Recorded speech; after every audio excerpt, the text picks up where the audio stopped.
목소리로 말씀을 공독하겠습니다. 내가 너희에게 이르노니 너희 의가 서기관과 바리새인보다 더 낫지 못하면 결코 천국에 들어가지 못하리라. 아멘. 다시 한번 기도하겠습니다. 하나님, 우리가 붙잡고 나아가야 될 의가 무엇인지 분명하게 깨닫게 하여 주십시오. 서기관과 바리새인보다 더 나은 하나님의 의를 주목하며 나아가는 시간으로 이 시간을 인도하시고 붙잡아 주시옵소서. 이 예배를 주관하시는 사랑하는 주 예수 그리스도의 이름으로 기도합니다. 아멘. 같이 인사하겠습니다. 주님만 주목하겠습니다. 네, 주님만 주목하겠습니다. 산상수훈 말씀을 계속 함께 나누어 오고 있습니다. 오늘은 마태복음 5장 17절부터 20절까지에 있는 내용의 결론인 20절의 말씀을 함께 살펴보려고 합니다. 주님이 이 율법을 완전하게 이루러 오신 분이라고 하는 것을 여러 시간에 거쳐서 말씀을 드렸고, 그 말씀을 성취하시는 예수 그리스도께서 단 한 번도 구약에 나와 있는 내용들까지 한 번도 변개하지 않으시고, 그리고 자기의 뜻으로 왜곡시키지 않으시고 분명한 하나님의 뜻에 맞게 그것을 가르치셨으며, 그 내용을 온전하게 가르치지 않았던 당시 서기관들과 바리새인들에 대하여 지극히 작은 것 하나라도 버리고, 또 그같이 사람을 가르치는 자는 천국에 들어가긴 하더라도 그것이 지극히 작다 일컬음을 받는 자가 되어질 것이고, 누구든지 이를 행하며 가르치는 자는 천국에서 크다 일컬음을 받을 것이라고 말씀을 하신 것을 지난주에 살펴보았습니다. 그러므로 우리에게 초점은 말씀을 행하지 않고 가르침으로써 천국 가도 괜찮다라는 데에 초점이 있는 것이 결코 아닙니다. 우리의 목적은 사실 천국에 가는 것이 목적일 수 없습니다. 하나님 나라에 들어가는 것, 그것은 죽어서 우리가 그곳에 가는 것은 중요한 일에면 틀림없습니다. 하지만 그것을 넘어 이 땅에서 이루어지는 하나님의 나라를 기대하고 그 나라의 도래를 갈망하는, 즉 하나님의 영광을 바라보고 주목하고 나아가는 삶이 사실은 천국에 들어가는 것을 넘어선 더욱 큰 하나님의 사람으로서의 부르심입니다. 그러므로 우리에게 주목하고 나아가야 될 것은 내가 지금 발 디디고 살아가는 바로 그 자리가 하나님의 나라의 임함으로 존재하고 있는가에 대한 집중을 해야 된다는 것이죠.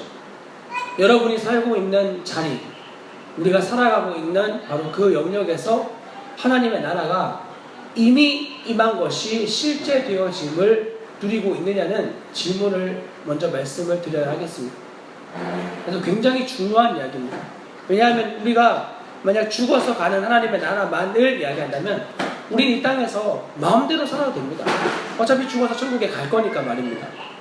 그런데 그것이 만약에 목적이 아니고 이 땅에서 육신을 입은 채로 우리가 주님 나라에 가지 않고 하나님이 이 땅 가운데 머무르게 하시는 이유는 우리에게 허락되어진 삶의 자리에서 주님의 나라를 발휘하며 살아가게 하기 위함인 거죠. 그러므로 그곳에 초점을 맞추어야만 하고 우리의 살아가는 모든 영역, 학교, 학원, 가정, 일터, 직장 어느 곳이든지 그리스도인이라고 칭함받는 우리가 나아가는 삶의 자리는 곧 하나님의 나라에 확장되어지는 책임과 사명을 가지고 있음을 결코 잊지 마셔야 합니다. 이것이 주님이 우리에게 가르치긴 하지만 그것을 행하지 않는 자는 천국에 들어가도 작은 자라 일컬음을 받게 될 것이라고 하는 말씀의 의미입니다. 천국에 들어가는 것을 여러분의 최종 목적지로 삼지 마시기를 바랍니다. 그것은 당연한 일입니다. 그곳에 가서 어떠한 존재가 되기를 더욱 갈망하십시오. 하나님 나라에 들어가서 내가 어떤 자로 있을 것인가에 대한 것에 초점을 맞추지 않으면 그냥 내가 이 땅에서 여전히 나의 상황과 환경에 내가 주인이 되어 반응하며 나아가는 그런 삶일 수밖에 없는 것입니다. 이를 행하고 가르치는 자는 천국에서 크다 일컬음을 받으리라 하는 거룩한 갈망을 추구하십시오. 더 큰 주님의 영광을 사모하시고 더욱 주님께 큰 자로 여김을 받는 거룩한 욕심을 가지시는 우리 반석중앙교회 성도 여러분이 되시기를 바랍니다. 그래서 20절의 말씀은 이렇게 시작이 되어집니다. 내가 너희에게 이르노니 너희 의과 서기관과 바리새인보다 더 낫지 못하면 결코 천국에 들어가지 못하리라. 먼저 이 말씀이 기록되어진 이유는, 이 말씀을 주님이 하신 이유는 바리새인들과 서기관들이, 당시 율법을 가르치던 선생들이 하나님의 말씀을 가르치지만 그들은 그 말씀의 원의대로 행하지 않고 있었음을 비판하시기 위함이었습니다. 그들은 당시 모든 사람들에게 인정받던 사람들이었습니다. 유대 사회 안에서 바리새인과 서기관들에게 함부로 할 수 있었던 사람은 아무도 없었습니다. 그들의 겉모습은 너무나 거룩했고 그들이 하던 모든 행동들은 사람들의 존경을 받을 만큼 성경적인 지식이 뛰어났습니다. 그리고 그들의 모든 외적인 규례들에 대한 일말에 책 잡을 것 없는, 너무나 말씀을 누리며 살아가는 사람들처럼 보여졌습니다. 사람들은 바리새인들과 서기관들을 존경했고, 그리고 그 존경은 그들이 하는 행위로 말미암은 열매였었습니다. 그런데 주님은 그들을 향해 굉장히 많은 책망과 비판의 말씀을 하고 있습니다. 그리고 그것에 대해서 먼저 시작되어지는 것이 바로 너희 의가 서기관과 바리새인보다 더 낫지 못하면 이라고 하며 너희 의에 대해서 먼저 말씀을 하고 있습니다. 즉 바리새인들 역시 자신의 의를 가지고 있었다는 사실입니다. 자기의 의를 가지고 있었던 바리새인 중에서 가장 바리새인이었던 바울은 자기가 가지고 있던 의에 대해서 이렇게 이야기를 하고 있습니다. 빌립보서 3장 4절부터 8절까지 말씀, 빌립보서 3장 4절부터 8절까지 말씀, 6절까지만 읽어보도록 하겠습니다. 그러나 나도 육체를 신뢰할 만하며 만일 누구든지 다른 이가 육체를 신뢰할 것이 있는 줄로 생각하면 나는 더욱 그러하리니 나는 8일 만에 할례를 받고 이스라엘 족속이요 베냐민 지파요 히브리인 중에 히브리인이요 율법으로는 바리새인이요 열심으로는 교회를 박해하고 율법의 의로는 흠이 없는 자라. 바울은 자기의 정체성에 대해서 너무나 확고했던 사람이었습니다. 그는 누구보다 육체에 자랑할 것이 많은 사람이었습니다. 태어나면서부터 유대인이었고, 그리고 그 중에서 어떤 외인으로부터 태어나서 이스라엘에 소속되어진 자가 아니라 날 때부터 유대인으로 태어난 자였고, 그리고 8일로 할례를 받음으로 인해 정통 이스라엘 사람이라는 칭호를 받게 되었으며, 베냐민 지파로서 당시 왕국에 갈라짐이 있었던 북이스라엘과 10지파 그리고 남유다에 속해 있던 그 두 지파 중에 하나였던 베냐민 지파의 자부심을 가지고 있던 정통 유대인의 자부심이 있던 자였습니다. 히브리인 중에 히브리인이고 율법으로는 바리새인으로서 누구보다 하나님 앞에, 사람들 앞에 거리낌이 없는 자라 칭함을 스스로 여기고 다른 사람들도 그를 그렇게 인정하던 자였습니다. 열심이 얼마나 뛰어났는지 당시에 이단 우두머리처럼 보여지던 교회를 박해하는 자였고 율법으로 스스로 흠이 없는 의로운 자라고 칭하고 있었습니다.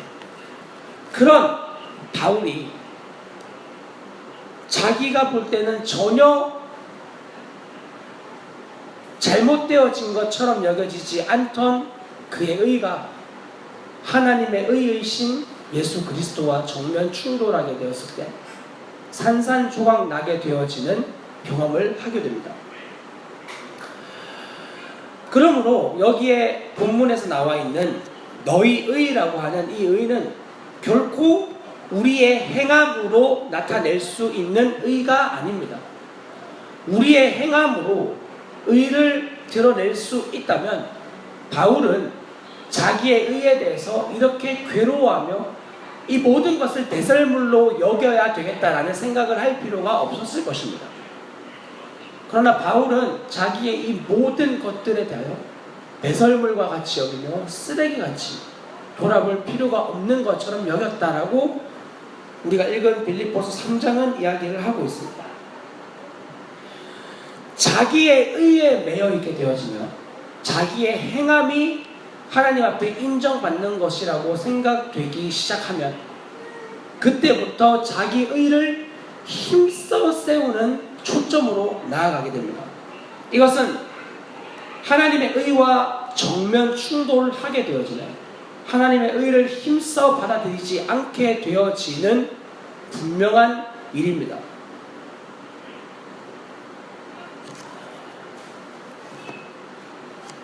하물며 당시의 유대인들이었던 예수님의 제자들이 그리고 그 유대인들을 향하여 주님이 너희의 의가 서기관과 바리새인보다 낫지 않으면 천국에 들어갈 수 없다고 말씀하셨는데 한낱 이방인과 같은 우리의 의가 바리새인과 서기관들은 고사하고 어느 유대인들의 의만큼도 그들의 열심만큼도 아니 어쩌면 유대인들과는 비교할 수 없는 어느 종교에 열심 있는 사제나 중이나 그러한 사람들과도 비교할 수 없는 비참한 의를 가지고 있다는 것을 우리 스스로가 정직하게 돌아보면 알 수 있습니다. 우리의 의는 이 땅에 있는 사람들과 비교해서도 한낱 부끄러울 것밖에 없는 그러한 의를 가지고 있습니다.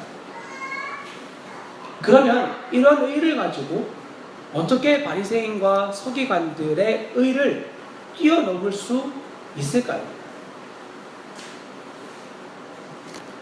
누가복음 18장 11절과 12절에 있는 말씀을 함께 살펴보겠습니다. 누가복음 18장 11절과 12절에 있는 말씀입니다.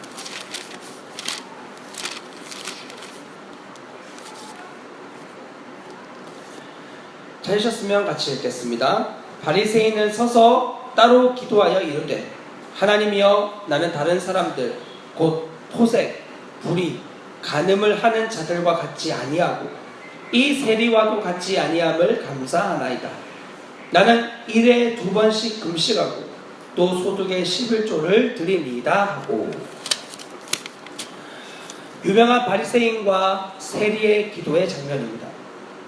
바리새인은 토색과 불의와 간음을 하는 자들과 같지 않음에 대한 감사한 마음을 하나님께 올려드렸습니다. 실제로 그는 그런 자가 아니었었습니다. 그리고 그와 함께 기도하고 있는 이 세리와도 같지 않음에 대한 감사의 마음을 주님께 올려드렸습니다. 그러나 그것은 하나님 앞에서 너무나 큰 교만이었고 하나님 앞에서 자기를 드러내는 자랑에 불과했습니다. 왜냐하면 그는 하나님 앞에 기도하기를 오직 자기가 잘한 것만을 기도하고 있었기 때문입니다. 거룩하신 하나님 앞으로 나아가는데 그분의 거룩함의 수준을 자기 수준으로 생각을 하고 있었던 거예요. 바울이 복음 앞에 섰을 때 가장 괴로워했던 것은 율법을 온전하게 이루었다고 생각했지만 탐심, 즉 10계명의 마지막 계명이었던 탐심이라고 하는 계명, 자기의 마음에서부터 해결되어지지 않는 그 계명에 부딪히고 나서 이것이 비로소 죄라고 하는 것을 깨닫게 되어졌을 때입니다. 다른 사람의 것을 탐낼 수밖에 없는 그의 심령, 다른 사람의 것을 탐낼 수밖에 없는 그의 마음의 불평. 그래서 모든 죄가 마음에서부터 비롯되어진다라는 사실을 직면하고 나서 죄는 곧 열매가 아니라 마음에서부터 되어진다는 것을 그는 깨닫게 되어진 것입니다. 이 사실을 깨닫고 바울은 복음 앞에 정직하게 직면하며 나아갈 수 있게 되어졌습니다. 그렇다면 바리새인과 서기관의 문제는 무엇입니까? 겉으로 드러난 열매에 대해서 드러나지 않음에 대한 감사를 하나님께 올려드리고 있는 것입니다. 물론 우리의 삶 가운데 부패한 마음의 뿌리가 우리의 육신의 열매로 나타나지 않은 것에 대해 감사하는 것은 참 귀한 일입니다. 여러분이 마음에 생각한 대로 우리의 일생 가운데 다 이루어졌다면 우리의 인생은 정말 비참하기 그지없었을 것입니다. 하나님이 때마다 시마다 우리의 마음을 붙잡아 주셨고 또 그 마음이 우리의 육체 가운데 열매를 맺지 않도록 끊임없이 우리를 책망하시고 막아주시고 가르쳐 주셨기 때문에 지금 우리에게 그나마 그 육체의 비참한 열매들이 이 정도에 머물러 있을 수 있는 일입니다. 그러나 단지 그것을 감사하는 것에 그치지 않고 나는 저 사람과 같지 않음에 감사하다라고 말하는 것은 우리의 마음의 중심을 꿰뚫어 보시는 하나님을 향한 하나님의 거룩을 향한 반감과도 같은 일이었습니다. 사람들 안에서는 저 사람과 같지 않음에 감사하다라는 말이 통용되어질지 모르겠지만 거룩하신 하나님 앞에서 우리의 마음의 중심을 분명하게 꿰뚫어 보시는 하나님 앞에서 그 마음속에서부터 범죄하고 마음속에서부터 끊임없이 솟아나오는 죄의 뿌리들에 대하여 전혀 괜찮다고 여겨지는 그들의 부패한 마음 가운데 하나님은 너 역시 동일한 존재이다라고 선언하고 계심에 대해 바리새인과 서기관들은 알지 못했던 것입니다. 이것은 심각한 문제를 낳았습니다. 왜냐하면 모든 당시 유대인들을 향하여 존재적인 죄인이 아닌 겉으로 열매 맺는 것에 대하여 자유로운 죄인을 만들어냈기 때문입니다.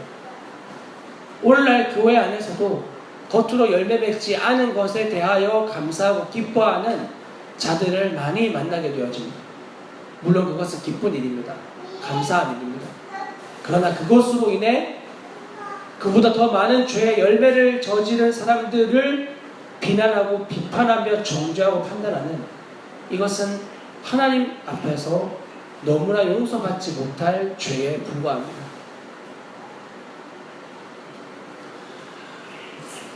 다른 사람을 가르칠 수 있는 권세를 받은 자들이 맹인이 되어 함께 맹인이 맹인을 인도하여 구덩이에 빠지는 어리석음을 당시 바리새인들과 서기관들은 범하고 있었던 것입니다. 이것을 하나님으로부터 책망을 받은 일이었습니다. 그것이 자기가 하나님 앞에 드려지는 기도에 분명하게 드려지고 있습니다. 그러므로 여러분, 나의 기도는 나의 영적인 수준과 결을 같이 할 수밖에 없습니다. 내가 드리는 기도의 수준은 나의 영적인 상태를 분명하게 드러내어 줍니다. 인정할 수 없는 말일 것처럼 보이지만 내가 드리는 기도의 내용이 여전히 내 문제, 내 소원, 그리고 나와 같지 않은 사람을 향하여 판단하고 정죄와 비방하는 자리에 머물러 있고 그렇지 않은 나에 대해서 또 감사하고 즐거워하고 기뻐하고 있다면 이것은 결코 하나님의 의를 부음받은 자의 모습일 수가 없는 것입니다. 하나님의 의를 부음받은 사람은 자기 스스로를 1만 달란트 빚을 탕감받은 자로 여기게 되어지고 그 탕감받음은 나에게 어떤 데나리온을 빚진 사람을 대하여도 그를 용납하고 인정하고 품어주고 사랑할 수 있는 그러한 생명을 부음받는 것입니다. 그것이 바로 그리스도인입니다. 그러므로 바리새인의 기도는 본질적으로 잘못되어진 기도였습니다. 그는 분명한 옳은 사실을 기도했었습니다. 이 기도는 하나님께 합당하게 받음을 받을 수 없는 너무나 부패되어진 생명이 행하는 기도 그 자체였습니다. 주님은 이 내용에서 어떤 기도가 응답받았다고 말씀하고 계시나요? 18장 13절에서 세리가 이렇게 기도합니다. 세리는 멀리 서서 감히 눈을 들어 하늘을 쳐다보지도 못하고 다만 가슴을 치며 이르되 하나님이여 불쌍히 여기소서 나는 죄인이로소이다 하였느니라. 그리고 주님 말씀하시기를 내가 너희에게 이르노니 이에 저 바리새인이 아니고 이 사람 즉 세리가 의롭다 하심을 받고 그의 집으로 내려갔느니라 라고 이야기를 하는 것입니다. 주님이 필요로 하시는 사람은 자기를 의롭게 여기는 자가 아닙니다. 나는 이래서 감사합니다. 나는 저 세리와 같이 않음에 감사합니다 라고 말하며 그 올맞은 소리 안에 자기의 의를 드러내는 사람이 아닙니다. 이것이 복음을 만난 여러분들과 무슨 관련이 있을까요? 주님을 생명으로 만나 그리고 복음을 만나서 지체들과 교제를 하고 나눔을 할 때 많은 사람들은 이와 같이 이야기합니다. 복음을 만난 뒤에 사람들에게 이렇게 이야기를 하는 거죠. 거기 가보니까 내 죄는 죄도 아니더라고. 내가 지은 죄의 열매는 아무것도 아니야. 더 엄청난 죄의 열매들이 있더라고.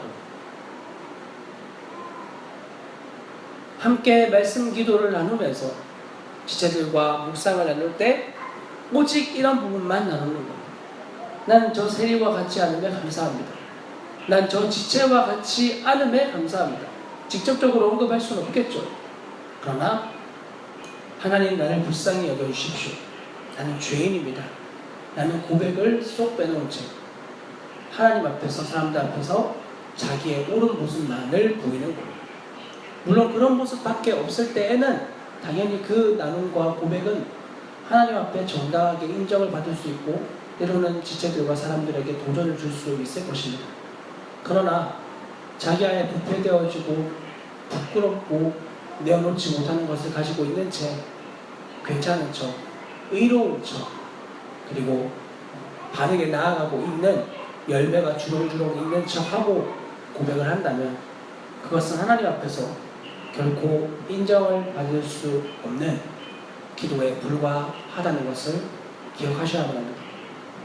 루터는 자기의 기도라고 하는 책에서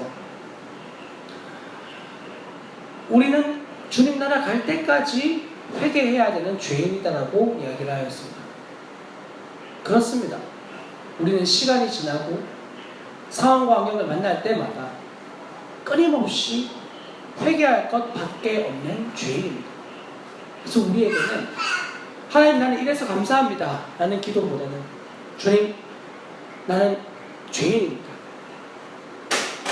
주님 나를 불쌍히 여겨주십시오.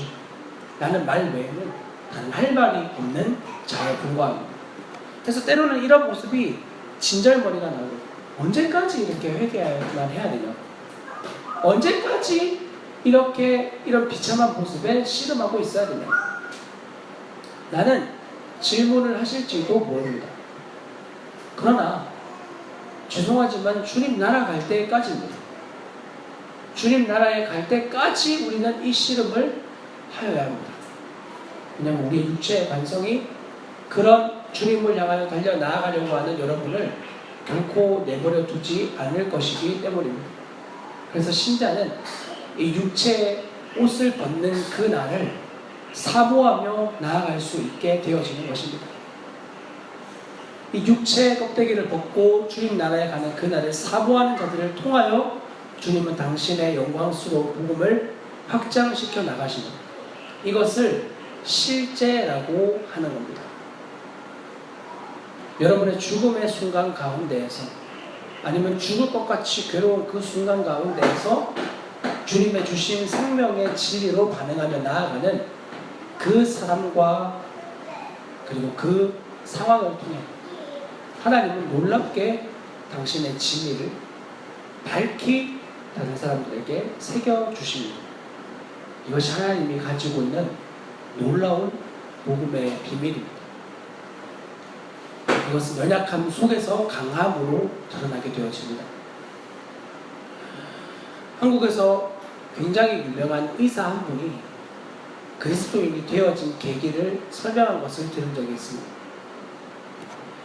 어릴 적부터 교회를 다녔지만 그는 과학에 심취했었고 실험과 검증을 통하여 결과가 나오는 과학을 신봉하고 있던 그에게 신이라고 하는 존재는 실험을 통하여 결론을 도출할 수 없는 것이기에 일찍부터 그는 무신론자가 되기로 결심하고 인생을 살아왔었습니다. 그리고 굉장히 알려진 의사가 되어졌고 시간이 지나서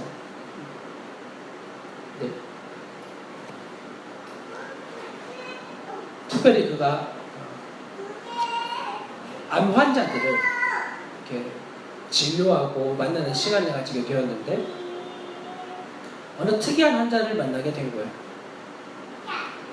이 특이한 환자는 나이가 많은 중년 여인이었습니다.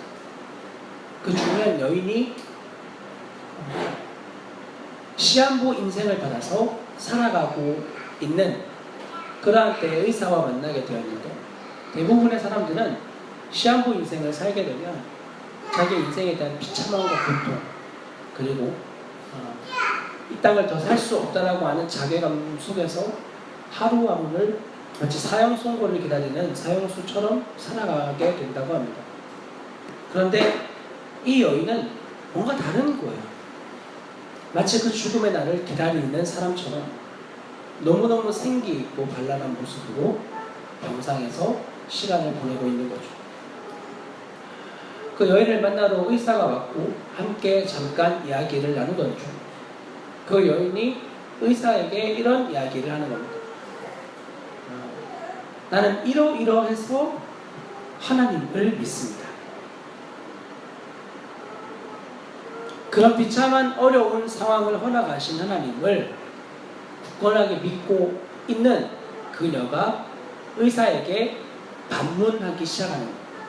무슨 악의를 품어서도 아니고 무슨 전도를 하려고 했다거나 악한 감정을 심어서도 아닌 그냥 당연한 질문이었습니다. 선생님은 무엇을 믿으시나요? 선생님을 무엇을 믿으시나요? 라고 하는 그 질문 앞에 죽음을 초월한 분명한 존재를 믿고 살아가고 있는 그 여인 앞에서 자기가 너무나 하찮게 여겨지는 것을 그 의사가 경험했다고 합니다. 한없이 부끄러워지는 자기의 모습에 실망하며 그는 곧 돌아가 교회를 찾게 되었고 그리스도인이 되어졌다는 이야기를 들었습니다. 오늘 주님이 우리에게 이 땅에서 허락하시는 것은 대단한 어떤 일이 아닙니다.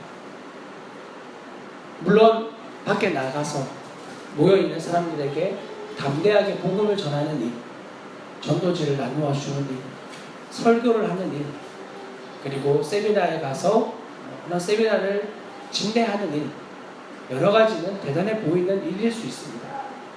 정작 중요한 것은 하나님이 허락하신 나의 삶의 자리에서 그 죽음과 같은, 죽을 것만 같은 그 환경 가운데 모든 사람들이 그 죽음의 상황 가운데에서 육체의 정욕과 오직 내 육신이 원하는 반응대로만 행동하는 것, 심지어 그리스도인, 목회자, 선교사, 어떤 사람도 다 그와 같은 행동으로 반응하는 것, 그 죽을 것 같은 상황 가운데에서 진리대로 반응하는 사람, 진리가 자기의 인생에 결론되어진 그 사람을 통해 하나님은 그 사람의 말과 행동을 통하여 당신의 나라를 실제함을 보여주기를 원하시는 거예요. 여러분이 살아가는 삶의 자리는 하나님의 나라가 실제 되어지고 있습니까? 그것이 확장되어지고 있습니다. 여러분이 만나는 사람들에게, 함께하는 사람들 누구를 만나든지 상관없이 이 복음을 영화롭게 하기를 마음의 전부로 삼고 있습니다.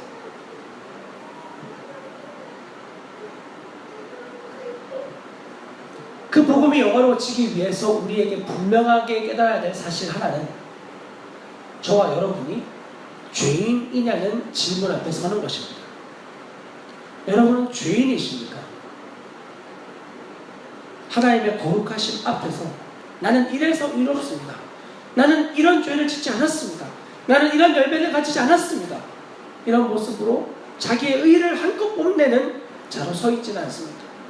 주님이 끊임없이 말씀하시고 아니다. 너는 죄인이다. 너는 내가 필요한 자이다. 넌 내가 없으면 아무것도 감각할 수 없는 문둥병 그 자체이다. 라고 말씀하시는 하나님 앞에 주님 저는 죄인입니다. 전 주님이 너무나 필요합니다. 당신의 치료하심이 없으면 나는 존재할 이유가 없습니다. 살고 있으나 숨쉬고 있으나 다른 인생을 사는 것이 아닙니다. 분명하게 자기의 존재를 직면하신 적이 언제이십니까? 예전에 복음을 만났다면 오늘 이 시간 여러분은 오늘도 죄인이라는 사실에 직면하고 계십니다.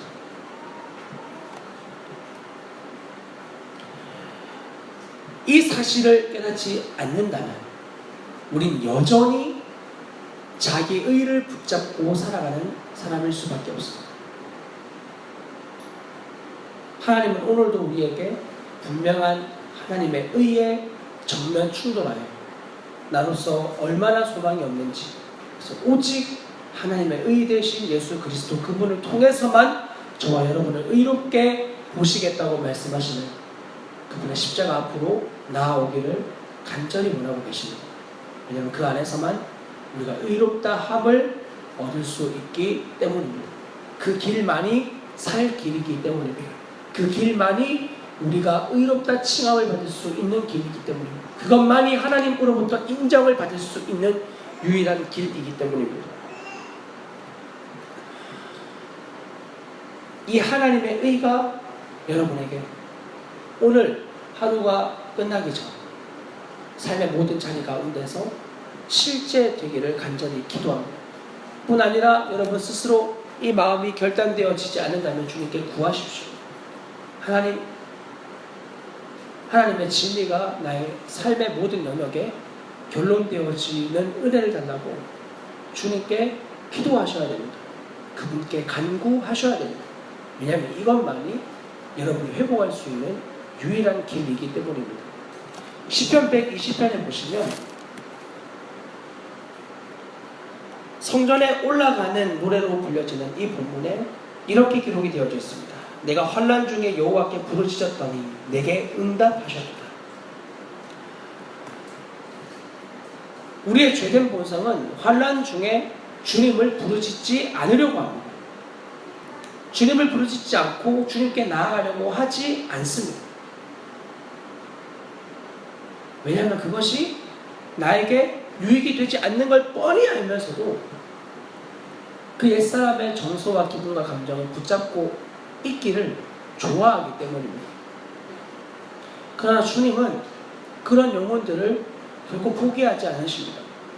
그 영혼의 입술을 불려 하나님께 부르짖는 자리로 끊임없이 그들의 심령을 가난하게 만들어 주십니다.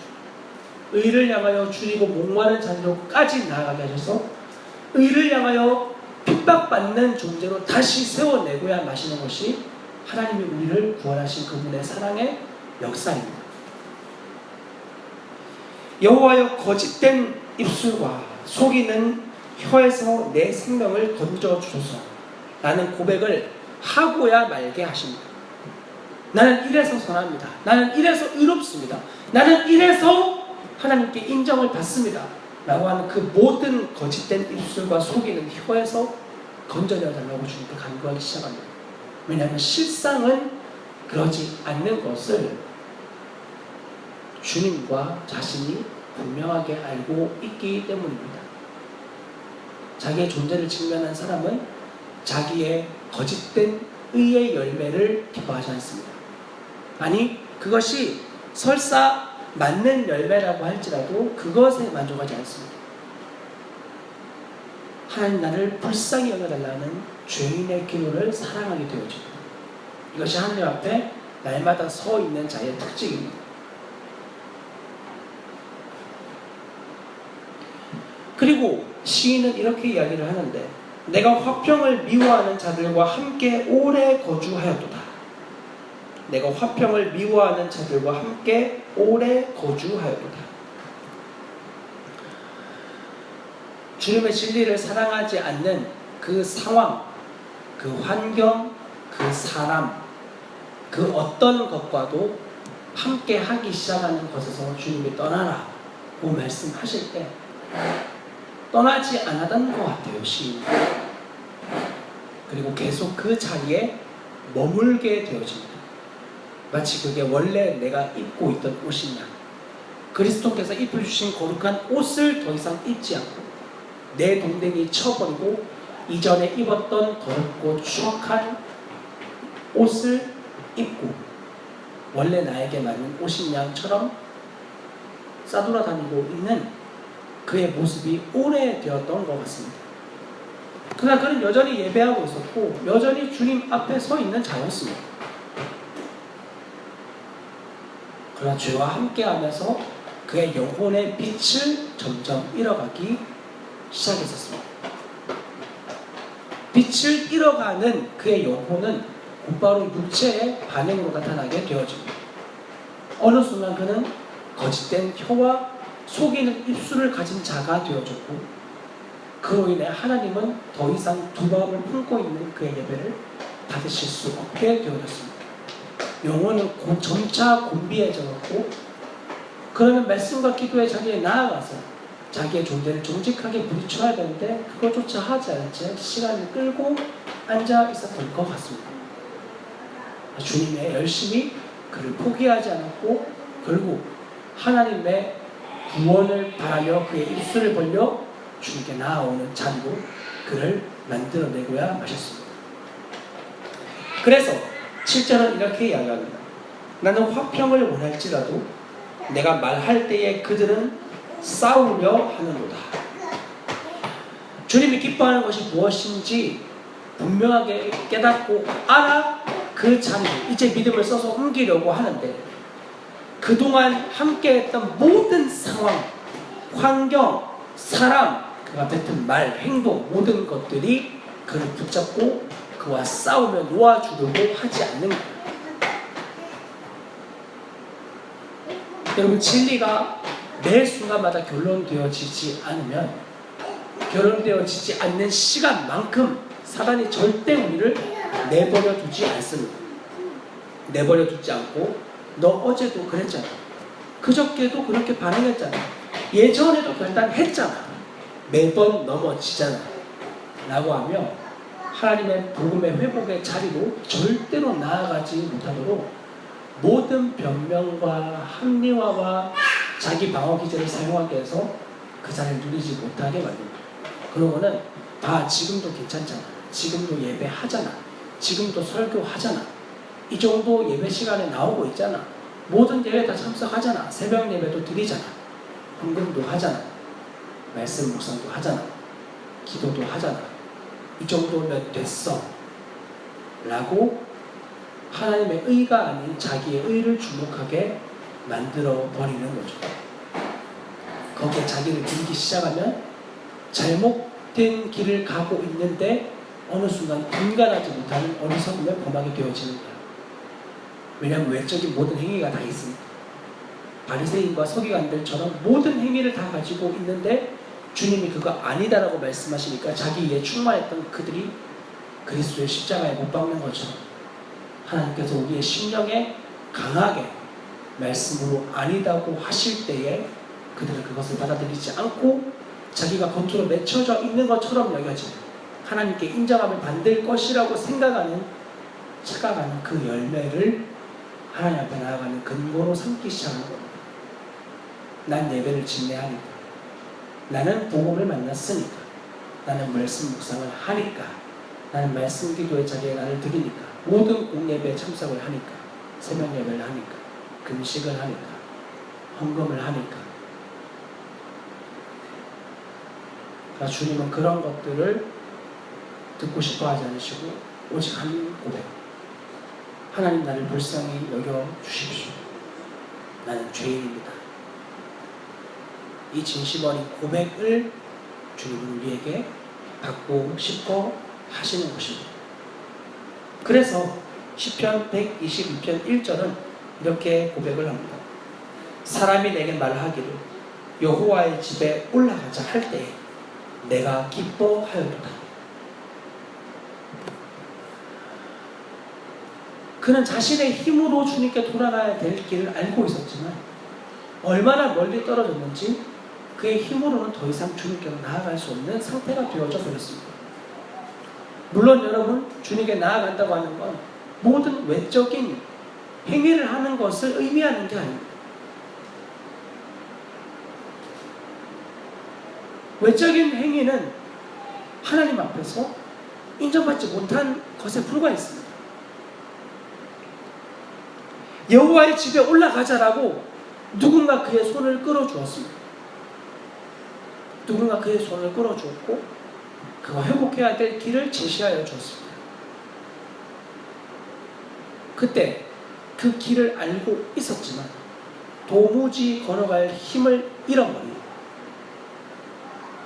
그의 육체를 붙잡아준 하나님의 마음을 품은 한 사람을 통하여 시인은 주님께로 회복되어진 자리에 나아가게 되어졌고 그로 인해 이 위대한 시가 지금 저와 여러분들에게 남아있게 된 것입니다. 그러므로 사랑하는 반석중앙교회 성도 여러분, 어떤 사람이 이 시인을 끌어주었을까요? 바리새인과 서기관 같은 사람이었을까요? 결코 그렇지 않습니다. 세리와 같이 하나님, 나를 불쌍히 여겨주십시오. 저는 죄인입니다. 라고 말했던 그 사람, 하나님으로부터 자기의 존재를 탕감받은 사람, 하나님으로부터 1만 달란트 빚진 자임을 철저하게 매 순간 깨닫는 사람, 그런 나의 죄인됨을 사랑하사 그런 나를 위하여 자기 자신을 버리신 하나님의 아들과 함께 거하고 있는 바로 그 사람이 오늘 이 시인을 주님이 기뻐하는 성전의 자리로 인도할 수 있었다고 저는 확신하며 말씀드릴 수 있습니다. 그러므로 여러분들께 부탁을 드립니다. 여러분, 어떠한 여러분의 모습도 하나님께 인정함을 받을 수가 없습니다. 그 사실을 철저하게 깨달으시고 하나님께 주님, 나를 불쌍히 여겨주십시오. 저는 죄인입니다라는 이 존재적인 절망 앞에 서십시오. 그리고 그 절망을 넘어 우리를 영광으로 초대하시는 주님의 거룩한 의를 이미 입혀주신 하나님을 주목하십시오. 주님은 우리에게 이미 그 의의 옷을 입혀주셨습니다. 우리의 그 더러운 누더기를 벗어 던져내셨고 십자가에서 그 일을 완전하게 이루시어 우리를 의롭다 칭하시는 주님 앞에 서서 용서받을 수 없는 비참한 존재를 불쌍히 여기시고 그러한 우리를 의롭게 여기신 주님의 의의 힘이고 이 비참한 자리에 거하고 있는 그러한 자들을 주님의 눈과 마음으로 긍휼히 여기시기를 부탁드립니다. 그러한 자들을 이끌어 주님의 성전으로 초대하십시오. 그 안에서 참된 회복과 영광을 누리게 되어질 그날을 사모하는 마음이 저와 여러분들에게 더욱 부어지기를 기도하겠습니다. 여러분, 바로 이것이 주님이 우리에게 요구하시는 참된 이 마태복음 5장 20절의 원의입니다. 내가 너희에게 이르노니 너희 의가 서기관과 바리새인보다 더 낫지 못하면 결코 천국에 들어가지 못하리라. 우리의 힘과 행위와 최선의 노력의 의가 아닌 오직 그리스도로 말미암아 얻어진 값없는 의로 인하여 오늘 주님 나라에 들어갈 수 있고 그 의로 인해 서기관과 바리새인 같이 자기의 의에 똘똘 뭉쳐 있는 자들에게도 우리의 죄인됨을 분명하게 드러내 그 죄인됨을 우리의 마음의 부패함을 새롭게 하신 그리스도를 주목하게 할 수 있는 그러한 귀한 통로로 오늘 저와 여러분을 사용하여 주실 주님을 기대합니다. 기도하겠습니다. 하나님의 의로 말미암아 주님 나라에 들어갈 수 있는 권세를 받았습니다. 그리고 이 의로 말미암아 모든 죽어지는 것들을 살릴 수 있는 영광스러운 삶을 살아가게 됩니다. 하나님 우리에게 은혜를 더하여 주시고 더욱 주님의 영광을 마음껏 누리며 살아가는 우리의 인생이 되어지게 하여 주십시오. 이미 서기관과 바리새인보다 나은 의를 얻은 우리의 인생, 다른 사람보다 나음에 대하여 기뻐하는 그러한 비참한 인생 아니, 나도 너와 같은 자였으나 그런 우리를 사랑하신 주님께로 너도 나아와야 된다고 하는 하나님의 마음이 날마다 부어지는 그러한 인생으로 우리를 인도하여 주시옵소서. 이끌어 주실 주님을 기대하며 사랑하는 주 예수 그리스도의 이름으로 기도합니다. 아멘.